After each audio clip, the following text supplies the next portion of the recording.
week we made a cement planter and a wooden base.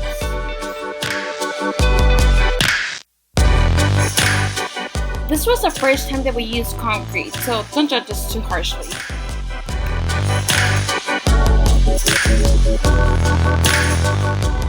Once you have the desired cement amount, you start adding in water.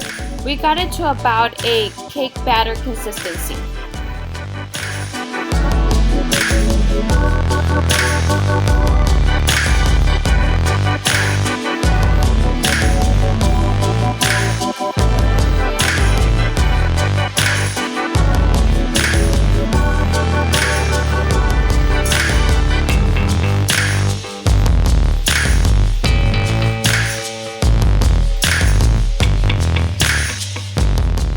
Once we were happy with the consistency, it was time to get ready to pour.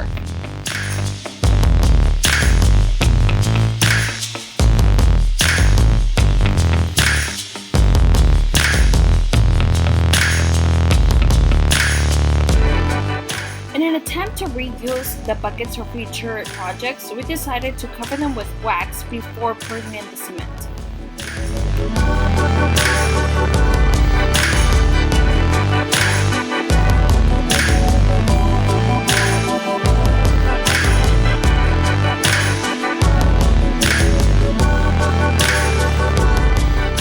A lot of videos that we had seen said that the problem that we're having was with having the inside center. So Ricky cut a piece of wood and we used it as a spacer.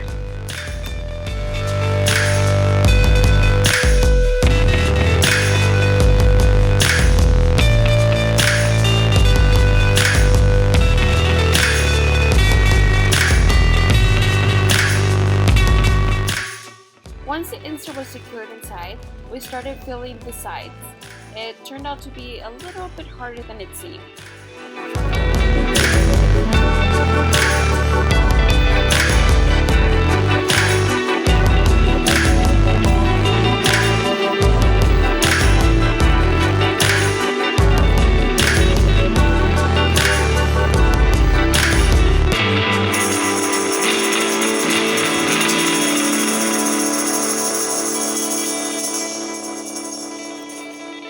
Once we started filling up the sides, it became difficult to just fill it up using the trowel.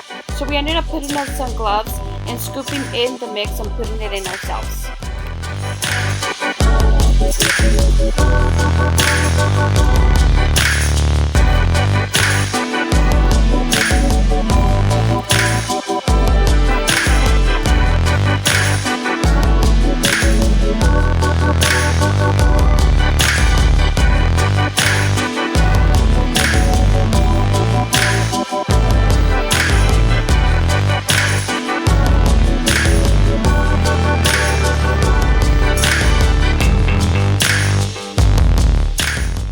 Once we were happy with the height of the vase, we then took our orbital sander and put it up against the outside of the bucket and worked our way around to get rid of all the bubbles.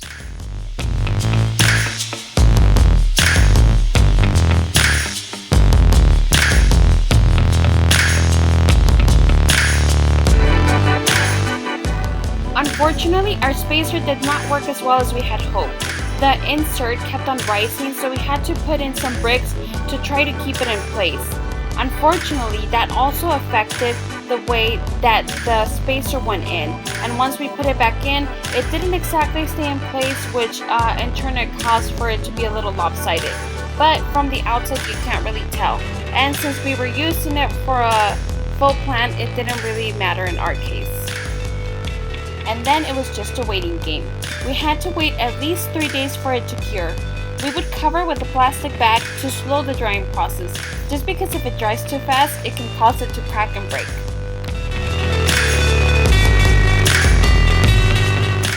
And the third day, it was time to take it out. That's when we realized that the wax didn't really help, so we had to cut the buckets out.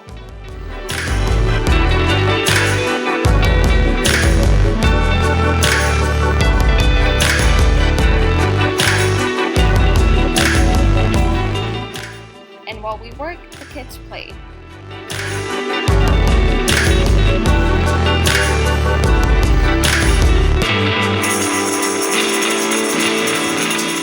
Although the wax didn't help us save the buckets, it did give it a nice smooth finish, which Lucia seemed to really enjoy.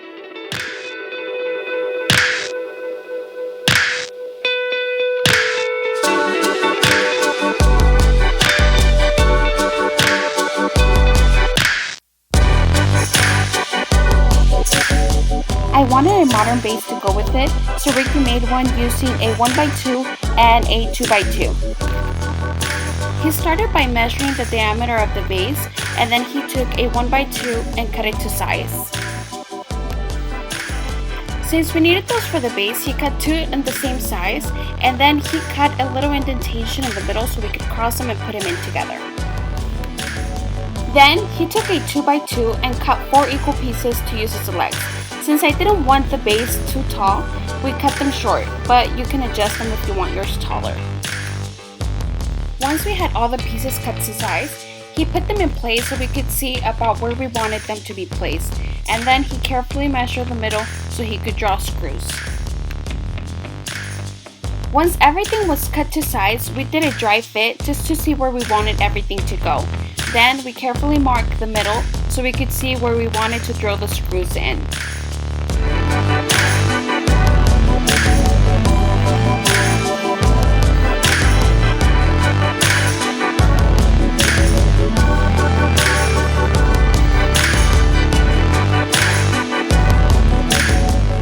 Once everything was screwed in place, we actually took a wooden dowel and put it in to cover up the screws.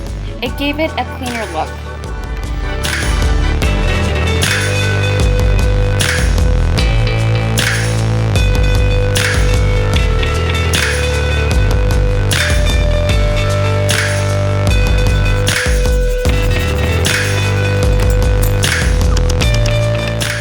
Once the base was finished, I sealed it with polyurethane clear matted coat. I could not be happier with the finish.